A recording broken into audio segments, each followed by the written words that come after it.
Bien, muy buenos días. Hoy vamos a iniciar con este nuevo ciclo de enseñanza que se llama El Poder de la Sangre de Cristo. El contenido de esta enseñanza son 7 puntos. En el primero que vamos a ver el día de hoy, vamos a platicar de los sacrificios como se realizaban en el Antiguo Testamento, los sacrificios de sangre de animales, para entender de dónde viene todo eso. En la segunda parte vamos a ver ya en las siguientes semanas 2 temas, que es todo el sufrimiento que llevó nuestro Señor Jesucristo durante su pasión y las ofrendas de sangre, toda la sangre que Él derramó en esa pasión, donde prácticamente se desangró, y que fue lo que vino a sustituir las ofrendas de sangre de animales del Viejo Testamento. Y en la tercera parte vamos a tener 4 pláticas donde vamos a ver todos los beneficios de ese derramamiento de sangre de Jesucristo, que es la bendición que tenemos hoy en día, que en primer punto, pues lo más importante es nuestra salvación, pero también nos da paz, transformación de nuestra alma, sanidad, liberación, y vamos a cerrar el ciclo de enseñanzas viendo la importancia de la Eucaristía, que es donde nosotros hoy en día podemos compartir la sangre de Cristo. Esto nos va a llevar más o menos unas 8 o 9 pláticas durante 2 meses. El día de hoy vamos a empezar con el primer punto, que es entender cuál era la función de los sacrificios de sangre en el Viejo Testamento y al final compararlo con el cambio que hubo con el Nuevo Pacto del Nuevo Testamento. Los temas del día de hoy: el primero, vamos a revisar el concepto básico, vamos a ver la relación entre la sangre y la vida, entre el pecado y la muerte. Vamos a revisar un poquito cómo se hacían los sacrificios en el Antiguo Testamento, cuál era el propósito de esos sacrificios, cómo cambió esto luego en el Nuevo Testamento y a la expiación definitiva que nos dio la sangre de Jesucristo. Y vamos a cerrar revisando una cita del Nuevo Testamento que dice: misericordia quiero y no sacrificios. Empecemos por revisar esta cita de Levítico. Centrémonos en lo que está en letra negrita. Dice aquí: porque todo ser vive por la sangre que está en él. Todo ser, no solo los seres humanos, los animales también. Y yo se la he dado a ustedes en el altar para que por medio de ella puedan ustedes pagar el rescate por su vida, pues es la sangre la que paga el rescate por la vida, la sangre en sí. Ahí no especifica si es la sangre de un animal, si es la sangre de Jesucristo, si es nuestra sangre. Pero lo importante es que es la sangre la que da la vida. Desde que nos enseñan en ciencias naturales, en el colegio, en biología, entendemos, la sangre es un líquido que recorre nuestro cuerpo, que para empezar lleva todos los nutrientes. En el intestino se absorbe el alimento digerido y se transmiten los nutrientes a la sangre. Transporta también el oxígeno que absorben nuestros pulmones y lo lleva a todo nuestro cuerpo. Sin sangre, si nos desangramos, morimos, no funcionamos. Y lo mismo cualquier animal. Donde se transporta, por decirlo de alguna forma, la vida es en la sangre. Veamos estas otras 2 citas que nos hablan del pecado y de la muerte. Romanos 6, 23 nos dice: el pago que da el pecado es la muerte, pero el don de Dios es vida eterna en unión con Cristo Jesús, nuestro Señor. Y en Ezequiel 18 nos dice: el alma que pecare, esa morirá. Está hablando de una muerte espiritual, no solamente de una muerte física. El Hijo no llevará el pecado del Padre, ni el Padre llevará el pecado del Hijo. La justicia del justo será sobre él, y la impiedad del impío será sobre él. Entonces, resumiendo lo que podemos concluir de estas citas: la vida es posible por la sangre. Si la sangre no está circulando, no hay vida. La muerte es la consecuencia del pecado. La vida es lo contrario de la muerte, es el antónimo, es lo contrario. Y ese es el motivo por el cual la sangre es la única forma de cubrir o de limpiar el pecado. Si la vida es lo contrario de la muerte, la sangre es lo que cubre el pecado, la sangre de los animales, vamos a ver despacio. Y la sangre perfecta de Jesucristo lo limpia y lo borra por completo. Es lo contrario. Este es el concepto básico que tenemos que entender para todo lo que viene en los 2 meses de enseñanza. Bien, veamos qué nos dice Juan acá. Luego, como seguían preguntándole, se enderezó Jesús y les dijo: aquel de ustedes que no tenga pecado, que le tire la primera piedra. Al oír esto, uno tras otro comenzaron a irse. Los primeros en hacerlo fueron los más viejos. Esto fue cuando le llevaron a la mujer adúltera, que según las leyes de Israel la tenían que lapidar, la tenían que matar a pedradas. Y el Señor les dijo: ok, el que no tenga pecado, tire la primera piedra. Estoy seguro que nuestro Señor Jesucristo en este momento, en el corazón de todos sus ojos, todos los pecados que habían cometido. Y nadie se atrevió, porque llevaban más tiempo en su vida pecando. Romanos nos dice: todos han pecado y están lejos de la presencia gloriosa de Dios. Somos humanos, hemos pecado. Nadie está libre de eso. Entonces, si todos hemos pecado y el pecado lleva a la muerte, todos necesitamos la sangre que da vida, la sangre que limpia los pecados. Todos lo necesitamos porque todos hemos pecado.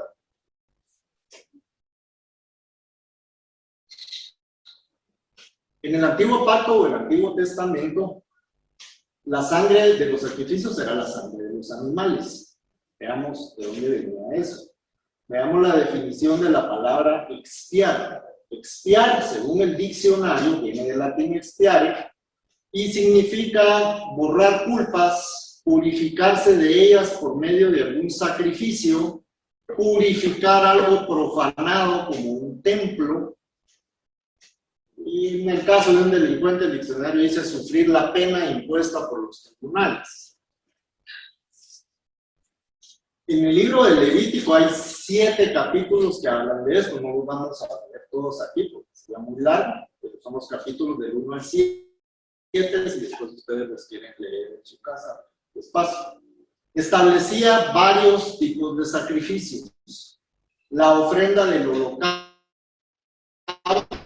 que se hacía 2 veces al día, a veces 3, la ofrenda por el pecado, por la culpa o la ofensa, cuando los israelitas cometían un pecado, llegaban después a un animal.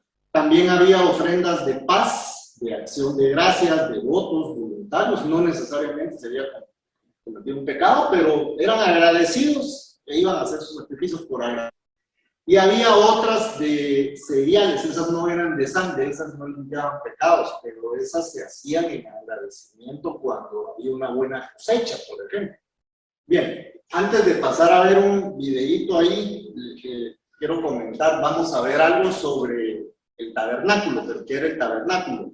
El pueblo de Israel, Dios lo sacó de Egipto y se lo llevó durante 40 años por toda la península del Sinaí. La mayor parte del desierto, antes de llegar a la tierra prometida.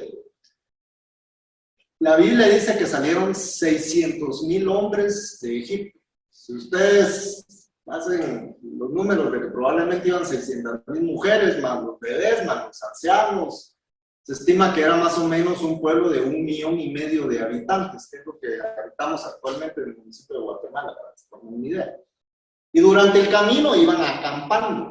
Entonces, cuando acampaban en el desierto, las 12 tribus de Israel se ponían 3 tribus del lado norte, 3 tribus del lado oeste, 4 puntos cardinales, 3 tribus de cada lado en forma de cruz.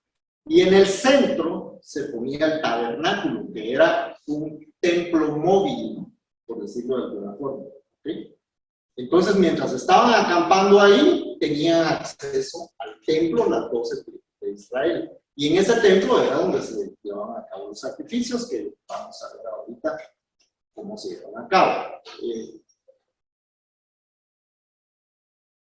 ¿Para qué construir un santuario? ¿Qué razones tendría Dios para pedirle a Moisés que el santuario?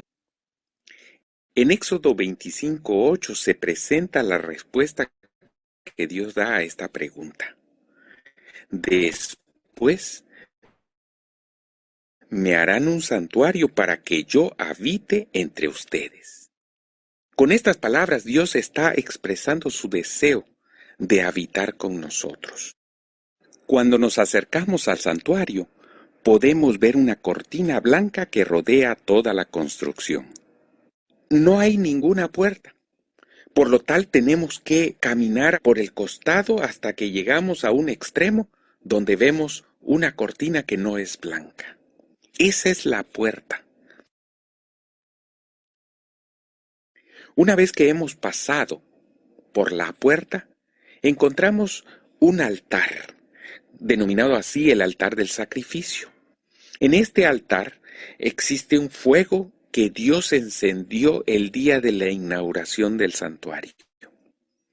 En este altar se consumen los sacrificios de los diferentes animalitos. El cordero es el más conocido, sin embargo, también se podían sacrificar chivos, se podían sacrificar toros. Y este altar representa la destrucción final del pecado.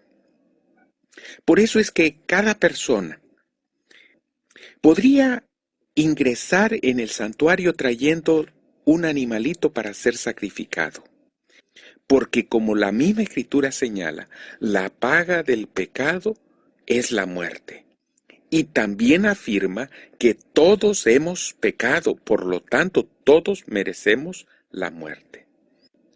Otro de los muebles que podemos encontrar dentro de este espacio exterior llamado el atrio es la fuente de la purificación.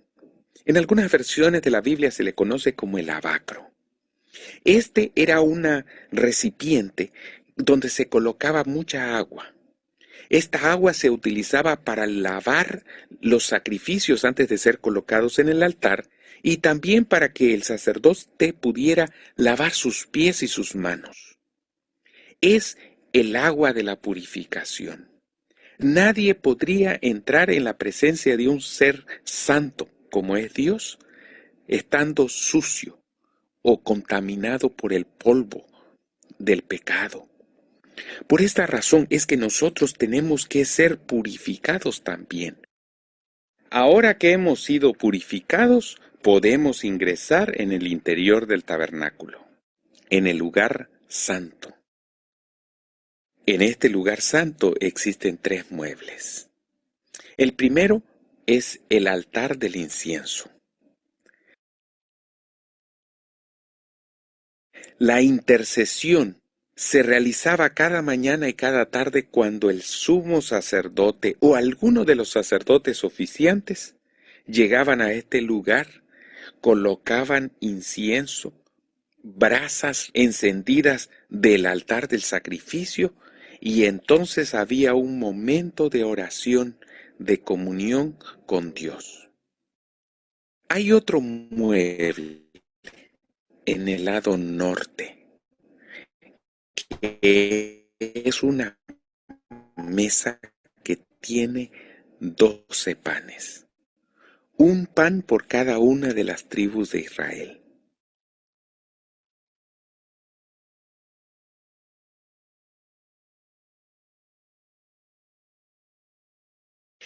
Esta mesa también nos recuerda que Dios es proveedor para todas nuestras necesidades. También representa a su palabra, que nos alimenta en nuestro y en cada uno de sus brazos. Tiene una lámpara que está encendida. Es la única fuente de luz que hay en todo el lugar santo. Como este lugar no tiene ventanas, ni tiene una puerta, sino solamente una cortina, esta es la única luz que ilumina todo el recinto. Ahora podemos atravesar esta cortina que divide el lugar santo del lugar santísimo.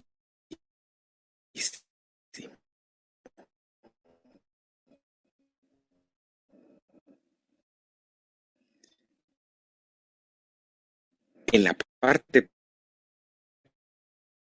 cerraba este cofre de madera se llamaba el propiciatorio. Una palabra que nos recuerda la misericordia de Dios. Y es que este lugar es donde se realizaba anualmente un servicio que representa el juicio final. El trono de la misericordia que allí se encuentra es el sitio desde donde Dios juzga a su pueblo.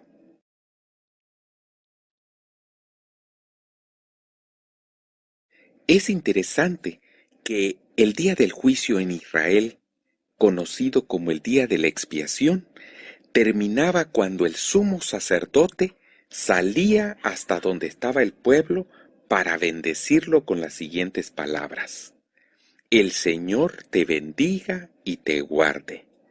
El Señor te mire con agrado y te extienda su amor. El Señor te muestre su favor y te conceda la paz.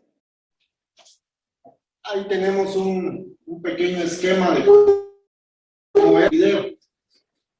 La persona que relata el video es como cuando un arquitecto le enseña un render animado a su cliente, ¿verdad? Y él dice, ahora vamos a pasar la cortina, pero la cortina no la podría pasar cualquiera.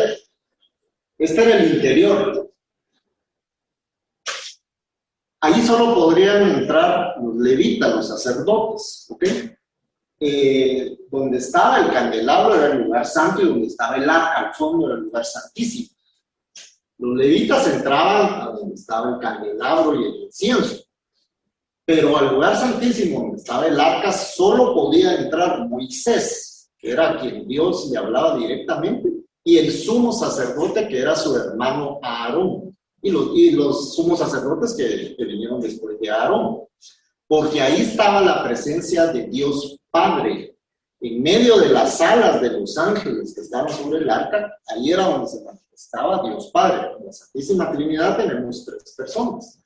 El que se manifestaba ahí, le hablaba a Moisés, era Dios Padre. Y hay un relato en la Biblia que cuenta que en una ocasión entraron los 2 hijos mayores de Aarón, los sobrinos de Moisés, que eran sacerdotes levitas, ahí, y no cumplieron con las instrucciones que les había dado el Señor. La Biblia relata que entraron con un fuego extraño, le llaman, y abrieron la segunda cortina, donde estaba el arca. E inmediatamente relata que un fuego los consumió y murieron instantáneamente, o sea, se carbonizaron en un instante. 3 versículos después, interesantemente, el Señor reprende a Aarón y le dice que cuando va a llegar a prestar ahí sus servicios al tabernáculo, no debe de tomar vino antes. Entonces la conclusión a la que llegan todos los estudiosos de la Biblia fue que los hijos de Aarón muy probablemente se echaron sus traguitos y después de tomar vino fueron a agarrar un fuego extraño. ¿Por qué un fuego extraño? Porque en el altar, las brasas del altar que habían estado en el altar de afuera, aquí, eran las que tenían que entrar después para encender el incienso adentro. ¿Por qué? Porque esas brasas del altar ya les había caído sangre de los animales y la sangre purifica. Esas brasas, esos pisones estaban purificados. Y con eso quería el Señor que se quemara el incienso. Y los hijos de Aarón probablemente ya con su par de tragos fueron a barrasquear, agarraron un chirizo y con eso dispusieron a hacer el fuego para irle a poner al incienso. Y en su volencia, como decía mi abuelita, se les ocurrió meter incienso adentro, por curiosidad abrieron las cortinas a ver qué hicieron, pero se murieron instantáneamente. ¿Qué quiere decir eso? Que en presencia de Dios Padre, la primera persona de la Santísima Trinidad, no puede haber pecado, aunque sea chiquito. Porque los hijos de Aarón no venían de asesinar a 10,000 personas, no, se habían echado los tragos y los hicieron una imprudencia y murieron. Sin embargo, en el Nuevo Testamento leemos que Jesucristo cenaba con los pecadores. Cenó en la casa de Mateo con los publicanos, con los cobradores de impuestos. En ese tiempo, si un israelita se prestaba a cobrar impuestos para los romanos, es porque era claro, pues, y lo que quería era el pisto de la comisión. Era un pecador. El Evangelio dice que en esa cena también había mujeres prostitutas, pues. Entonces, Jesucristo se sentaba con ellos y tal vez en su infinito amor hasta los abrazaba. En la presencia de la segunda persona de la Santísima Trinidad, Jesucristo, puede estar el pecado, pero en la presencia de Dios Padre, ¿no? Y el día que nosotros muramos, Dios nos da la oportunidad de la salvación, primero Dios vamos a llegar al cielo, en la presencia de quién vamos a estar. De Dios Padre, y ahí no vamos a poder estar con pecado por muy pequeño que sea. ¿Okay? ¿Cómo se hacían esos sacrificios en el Antiguo Testamento? La ley mosaica suponía que el que iba a hacer el sacrificio tenía la conciencia de que la muerte que causa el pecado estaba sobre él. Pues estoy consciente de que pequé, la consecuencia es la muerte, y por eso tengo que ofrendar un sacrificio para que sea aceptado por parte de Dios como expiación del pecado. Eso lo leemos también en Levítico. El que ofrezca un animal de su ganado como sacrificio que debe quemarse completamente, tendrá que ofrecer uno que no tenga ningún defecto. Para que se le acepte el sacrificio ante el Señor, llevará el animal a la entrada de la carpa del encuentro.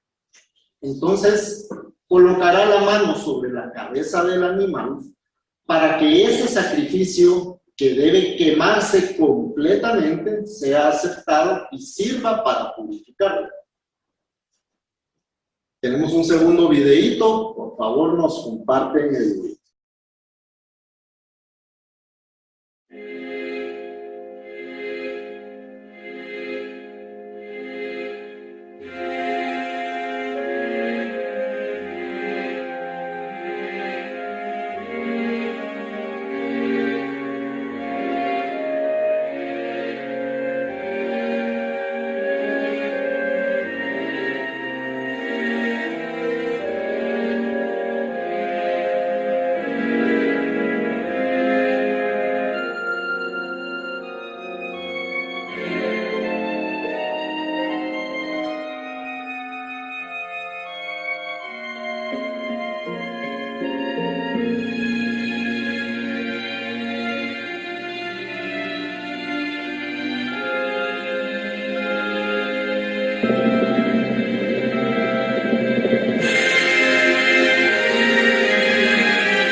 Bien, ahí vimos un típico sacrificio de una persona israelita que llevó un animal.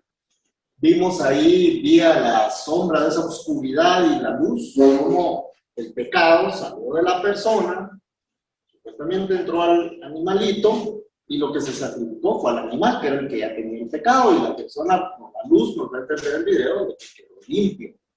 De alguna forma, ¿verdad? Esa era la forma de hacerlo. Bien, vamos a ver una celebración anual que tiene el pueblo de Israel que se llama Yom Kippur, que vamos a relacionar con esto. Ese es el día de la expiación. Es el día más solemne y sagrado de los judíos. Se hacía para perdonar, limpiar pecados, que es lo que significa expiar. Y cómo hacerlo está en Levítico 16. Pero básicamente ese día se llevaba a cabo una ceremonia colectiva, llegaba todo el pueblo, y se sacrificaban 2 animales. Uno de ellos era sacrificado y su sangre era derramada por el sumo sacerdote sobre el propiciatorio. El propiciatorio era la parte, la tapadera del arca donde estaban los ángeles. Eso se hacía una vez al año. Y en los detalles de cómo hacerlo, allí ven en la mano del sacerdote una gotita de sangre, eran 7 gotas de sangre. Después, en la siguiente enseñanza, vamos a ver que 7 significa plenitud. Las 7 gotas de sangre de un animal sacrificado en el propiciatorio una vez al año. Esa sangre significaba la vida misma. En esta cita de Hebreos 9 leemos: según la ley, casi todo tiene que ser purificado con sangre. No hay perdón de pecados si no hay derramamiento de sangre. La palabra Kippur se deriva de una palabra hebrea que significa el precio de una vida. Cuando el sumo sacerdote entraba al lugar santísimo para ofrecer la sangre para la propiciación, las demandas justas de Dios sobre los pecadores eran satisfechas por el periodo de 1 año. El siguiente año debían hacerlo otra vez. El otro chivo era el chivo expiatorio, el cual se llevaba los pecados del pueblo de Israel lejos de la presencia del Señor. Ese otro chivo, el segundo chivo, era el que le ponían las manos en la frente, y el sumo sacerdote hacía lo mismo que vimos en el segundo video, pero lo que hacía era transmitirle a ese segundo chivo los pecados de todo el pueblo de Israel. ¿Okay?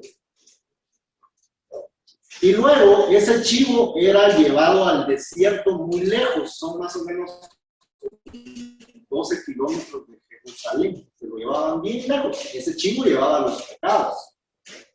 La sangre que habían dejado en el propiciatorio era la sangre del otro chivo que no tenía los pecados del pueblo de Israel. El que tenía los pecados se lo llevaban lejos. En la Biblia solo dice que se lo llevaban lejos. Hay alguna otra literatura hebrea, creo que el Talmud, donde precipicio y se lo entregó así. ¿Okay? ¿Cuál era el propósito de esos sacrificios de sangre? El sistema de sacrificios era un medio para indicarle al pueblo la necesidad de reconciliarse y tener comunión con Dios. ¿Okay? Primero, hay que reconciliarse, y para tener esa comunión con Dios no podemos tener pecado.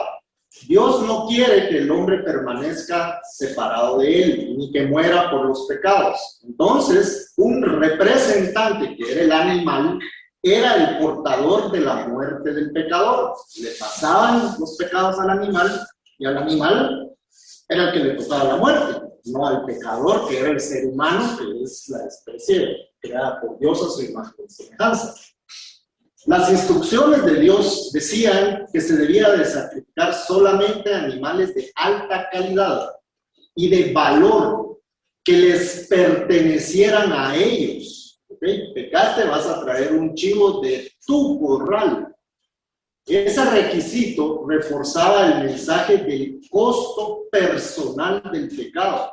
Si pecaste tú, vas a pagar con un animal de tu corral que te costó trabajo criarlo. No vas a traer un animal del corral del vecino, pues. Con el tiempo, la adoración en el templo se corrompió y se comercializó la venta de animales para el sacrificio, para solamente cumplir con un ritual, y eso lo encontramos en Marcos 11:15. Y Jesucristo llegó al templo, se molestó y les botó las mesas a todos los comerciantes ahí que estaban vendiendo animales para el sacrificio. ¿Por qué? Porque eso ya había llegado a tergiversarse de tal forma que las personas que vivían en otro lugar llegaban a Jerusalén y, muchachos, vámonos a Jerusalén a celebrar la Pascua, va a estar alegre, y ya cuando lleguemos, ahí compramos un chivito y nos matamos en el templo y después nos vamos a comer la Pascua, ¿verdad? Así como hoy en día nos vamos al puerto y miren, muchachos, el Viernes Santo, nos comemos el bacalao a la vizcaína de la tía que lo cocina bien rico, ¿verdad? Y se nos olvida el verdadero significado de la Semana Santa.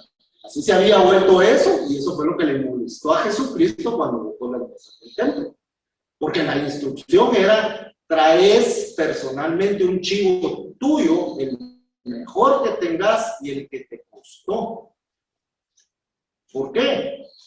El pecaste, te va a costar y te va a pegar en la billetera el costo de tu chivo. Dios dio al pueblo ese sistema de sacrificios para que entendieran que el pecado es costoso, debe ser pagado o expiado, pues no se puede entrar a la ligera a la presencia del Santo Dios, porque si no les pasa lo que le pasó a los hijos de Aarón. Se seguía un ritual de presentación que a menudo iba acompañado por la confesión del pecado.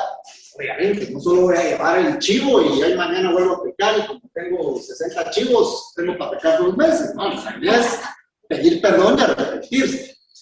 El sacrificio también expresaba la verdad de que en la justicia de Dios solamente la sangre puede pagar el precio del pecado. Por eso eran animales, porque los animales tienen sangre. Si la sangre no fuera lo que cubre y paga el pecado, les hubiera dicho: tráiganme un quintal de maíz, un quintal de trigo. Pero los sacrificios para remover el pecado eran de animales que tenían sangre de su organismo. Esto prepara el camino para entender el sacrificio de Jesucristo, la importancia del arrepentimiento y del perdón.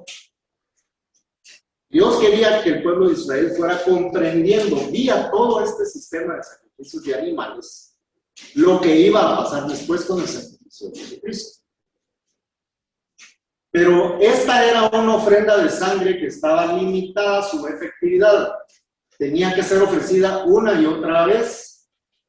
El sacrificio servía por un pecado, pero si el pecado era repetido, debía presentarse en un altar un nuevo sacrificio. Y era la de nunca terminar, y miles de animales sacrificados. El propósito de los sacrificios en el Antiguo Pacto o Antiguo Testamento era recordarle al pueblo sus pecados y consecuencias. Lo dice claramente Hebreos 10.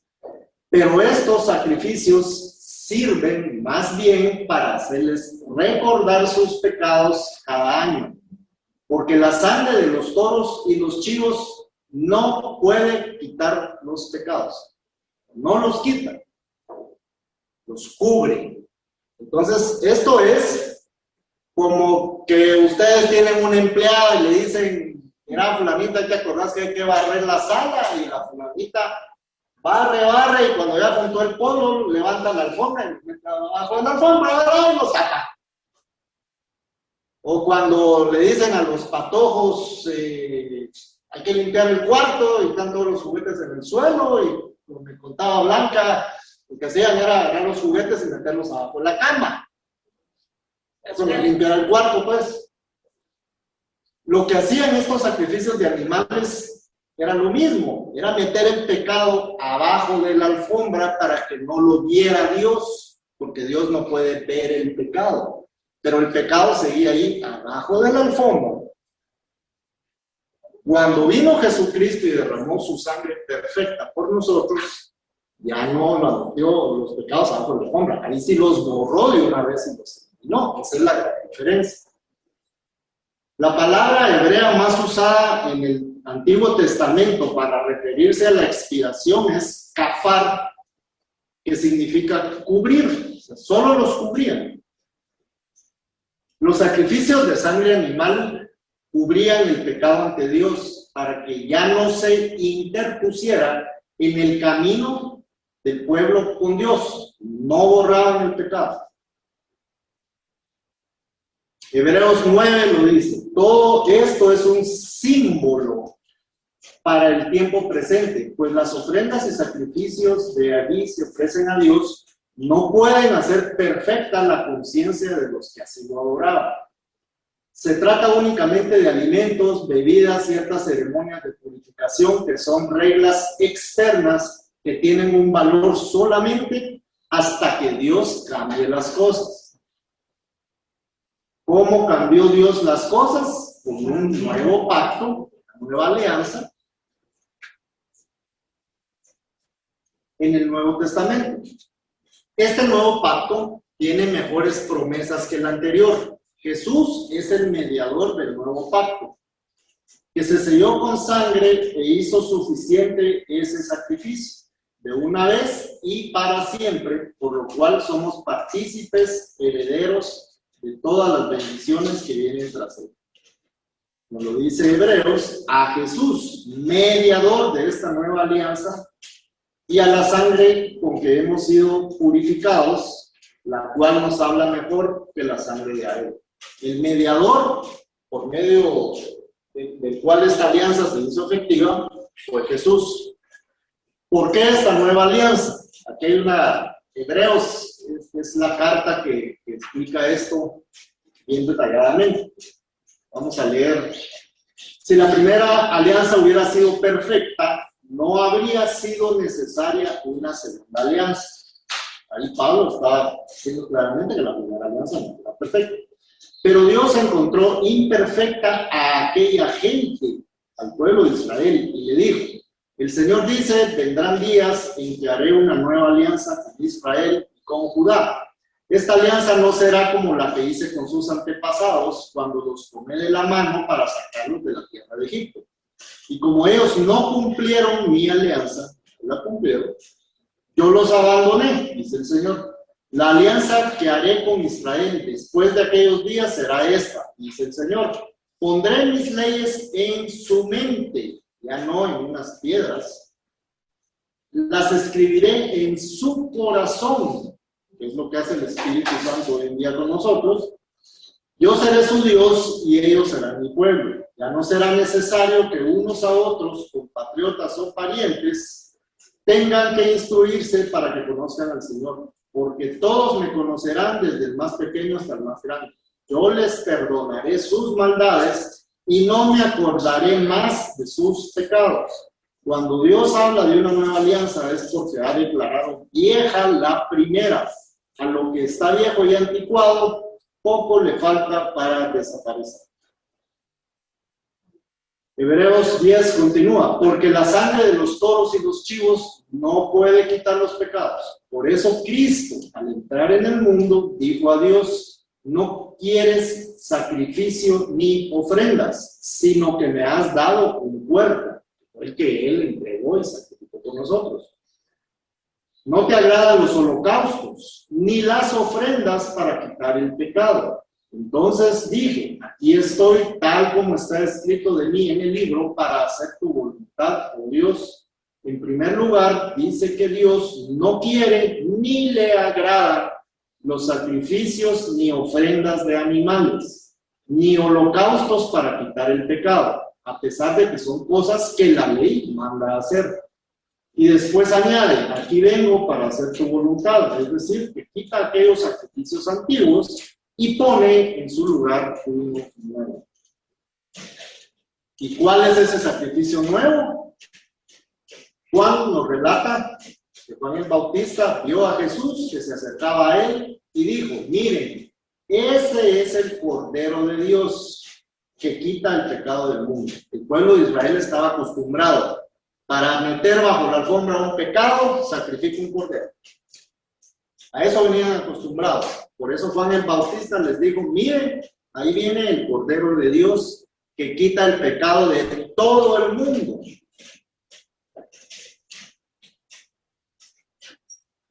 La expiación definitiva se dio por la sangre de Jesucristo. Lucas 22. Entonces tomó en las manos una copa, que fue el día de la Santa Cena, habiendo dado gracias a Dios, y dijo: tomen esto y repártanlo entre ustedes. Porque les digo que no volveré a beber del producto de la vid hasta que venga el reino de Dios. Después tomó el pan en sus manos y habiendo dado gracias, lo partió, lo dio a ellos diciendo: esto es mi cuerpo entregado a muerte en favor de ustedes. Hagan esto en memoria de mí. Lo mismo hizo con la copa después de la cena, diciendo: esta copa es la nueva alianza, confirmada con mi sangre, la cual es derramada en favor de ustedes. Al verter el vino en la copa, el día de la cena, el jueves en la noche, eso simbolizó la sangre que Cristo iba a derramar por nuestra salvación y de todos los que creen en Él. Cuando Jesús derramó su sangre en la cruz, eliminó la exigencia del antiguo pacto, el continuo sacrificio de animales, que no era suficiente para cubrir los pecados, excepto de una forma temporal. Hasta el siguiente pecado duraba. Hasta el siguiente año duraba el Yom Kippur. Porque el pecado contra un Dios santo e infinito requiere un sacrificio santo e infinito. No solo un montón de sacrificios chiquitos de animales. ¿Cómo se logró esto? Juan nos dice: ustedes ya saben que Jesucristo vino al mundo para quitar los pecados y que Él no tiene pecado alguno. Hebreos lo confirman, pues por medio del Espíritu Eterno, Cristo se ofreció a sí mismo a Dios como sacrificio sin mancha. Su sangre limpia nuestra conciencia de las obras que llevan a la muerte para que podamos servir al Dios vivo. Era un sacrificio sin mancha porque era la sangre de Jesucristo que no tenía pecado. Él fue el sacrificio perfecto y su sangre, a diferencia del antiguo pacto, no cubre, sino que esta sí limpia completamente todo pecado. Por ello, el hombre puede ser salvo por medio de la sangre que fue derramada en la cruz por nosotros. La sangre de Cristo tiene el poder de expiar un número infinito de pecados cometidos por un número infinito de personas a través de todos los siglos. Y todos aquellos que ponen su fe en esa sangre serán salvados. Primera epístola de San Juan. Jesucristo se ofreció en sacrificio para que nuestros pecados sean perdonados. No solo los nuestros, sino los de todo el mundo. Hebreos. Pero Jesucristo ofreció por los pecados un solo sacrificio para siempre. Luego se sentó a la derecha de Dios, porque por medio de una sola ofrenda hizo perfectos para siempre a los que han sido consagrados a Dios. Ese fue el sacrificio final, perfecto, último. Por todos los pecados de toda la humanidad que había vivido antes, que va a vivir después y para siempre. El sacrificio de la sangre de Jesucristo fue superior a la sangre de miles de sacrificios de animales. Su sangre perfecta sí pagó por nuestros pecados. El sacrificio de la sangre de Jesucristo fue por una sola vez y para siempre, para que todos los que creen en Él se puedan reconciliar con Dios. Dios ya no quiere más sacrificios de los hombres. El profeta Miqueas tiene 2 o 3 versículos que anticipó esto. 6:6 dice: ¿con qué me presentaré ante el Señor y adoraré a Dios alto? Vendré ante Él con holocaustos, con becerros de un año, y le pone signo de interrogación. 2 versículos después dice: oh hombre, el que te ha declarado lo que es bueno, ¿qué requiere de ti el Señor? Solamente hacer justicia, amar misericordia y caminar humildemente con Dios. 700 años antes de Cristo escribió esto Miqueas. Cuando Moisés sacó el pueblo de Israel de Egipto, fue más o menos entre 1300 y 1400 años antes de Cristo. Pasaron casi 1400 años sacrificando animalitos. A medio camino de esos 1400 años, Miqueas les adelantó esto. Nuestro Señor Jesucristo, cuando estaba predicando, según Mateo 9:13, dijo: id y aprended lo que significa misericordia quiero y no sacrificios, porque no he venido a llamar a justos, sino a pecadores. Y se estaba refiriendo a esta cita de Miqueas. Les dijo eso: misericordia quiero y no sacrificios, para que entendieran lo que les había dicho Miqueas.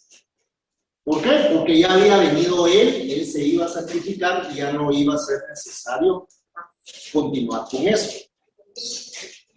Dios mandó a su Hijo Jesucristo en su tiempo perfecto, kairos, para terminar con esos 1400 años de sacrificio de animales. Podemos decir, ¿y por qué tanto tiempo? ¿Cómo, en qué situación estaba el pueblo de Israel cuando Moisés lo sacó de Egipto? Esclavitud, exactamente. Se estima que estuvieron 430 años en Egipto. Empezó todo cuando José le interpretó los sueños al faraón, le dijo que tenía que guardar 7 años para tener otros 7 de escasez y lo nombró visir, su mano derecha. Entonces después llegó su familia y les dio unas tierras fértiles cerca del delta del Nilo.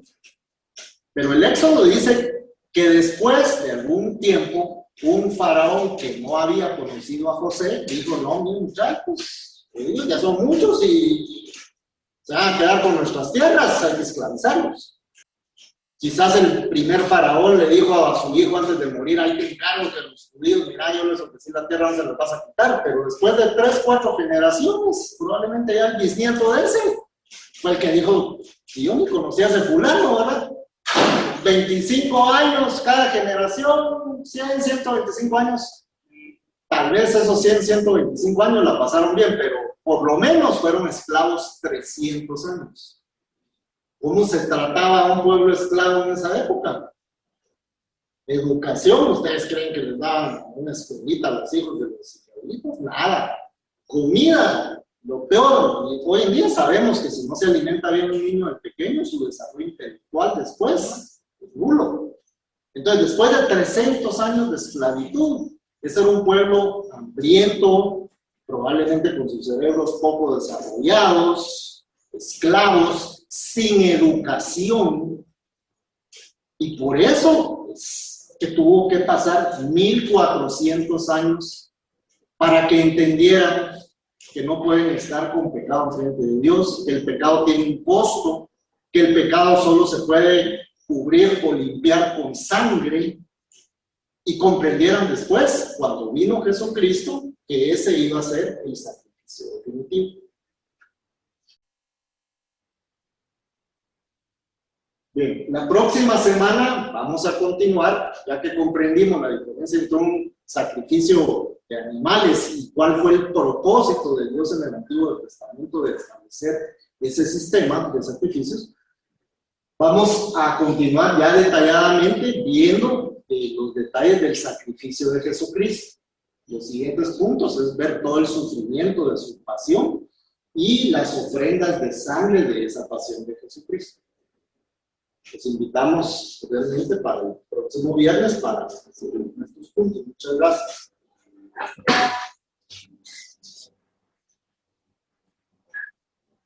Gracias, Rómulo. Magnífica enseñanza, ¿sí o no? Esto va a ser un curso que va a sellar.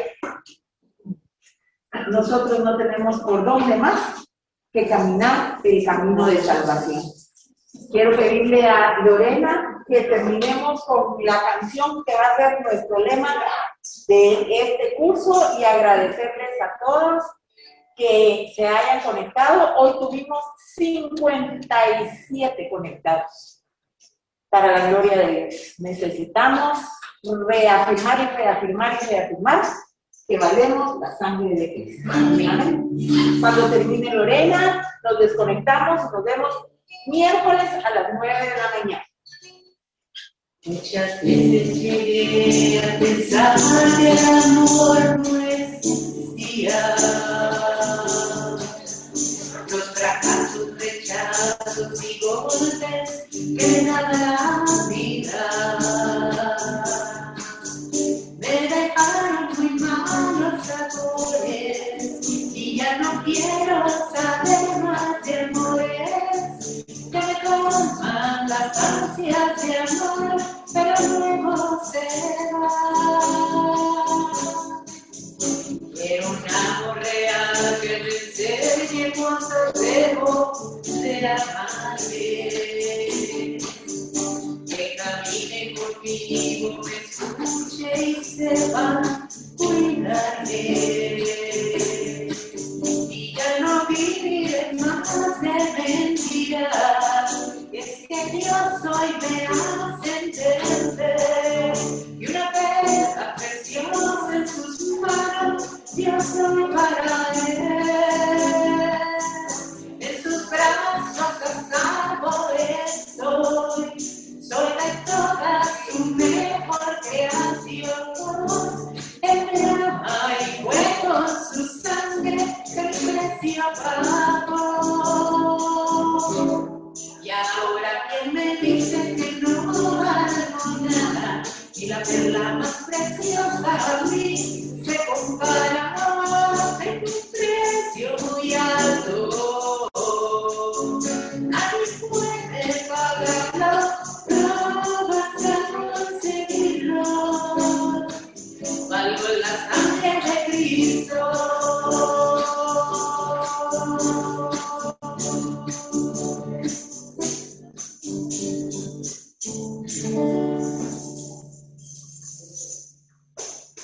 Gracias.